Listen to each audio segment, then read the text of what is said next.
లేకపోతే డబ్బులు ఇస్తున్నారని మాట్లాడుతున్నారు. అంతకు మించి ఏముండదు ఇక్కడ. బేసిక్ గా ఏంటంటే రీసర్వే అన్నది అప్పుడు వేగం చేయలేకపోయారు, ఈ లోపు కేంద్రంతో గొడవ పెట్టుకునేటప్పుడు ఆగిపోయారు అక్కడ.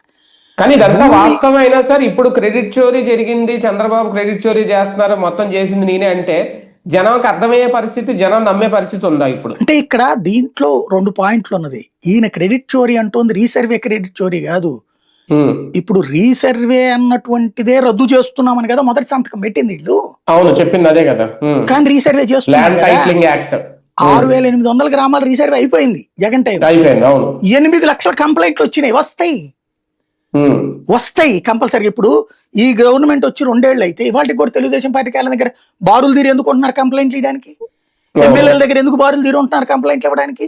కలెక్టర్ల దగ్గర ఎందుకు ఉంటున్నారంటే ఇవన్నీ పని చేయలేదనే, పని చేసే కొద్ది అదేదో అంటారు కదా, రాళ్ళు ఇచ్చే అదే పళ్ళు ఇచ్చే చెట్టుకే రాళ్ళ దెబ్బలు ఉంటాయి. అట్లాగే ఖచ్చితంగా వస్తాయి. అవి పరిష్కరించడానికి కదా అసలు ఆ సమస్య పెట్టింది. అది పెట్టిందే దానికోసం. ఖచ్చితంగా వస్తాయి. అది పరిష్కరించే యంత్రాంగ విషయంలో విఫలమయ్యాడు అతను ఏర్పాటు.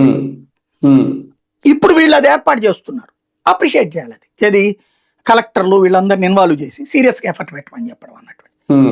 ఇది ఇక్కడ ఏంటంటే ఇతను చెప్పే క్రెడిట్ చోరీ. వీళ్ళు ఇప్పుడు డబ్బులు ఇచ్చింది దేని గురించి? ఈ రాష్ట్ర ప్రభుత్వం రీసర్వేది ఇప్పుడు కదా వీళ్ళు బిగిన్ చేస్తుంది, ఈ ప్రభుత్వం వచ్చాక.